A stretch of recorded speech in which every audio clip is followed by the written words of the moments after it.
Hi guys, today we will talk about how to fix or how to solve the problem of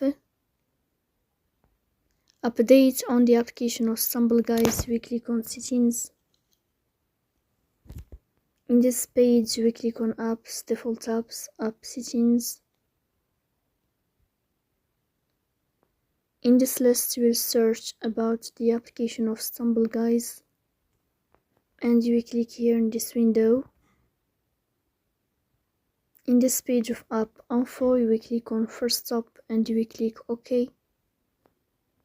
Here you will enter to the window of storage. Then we click on clear cache. In the end you will turn off your phone and you will wait a moment to restart your phone again. So please don't forget to support us by like and subscribe. See you next time and thank you for your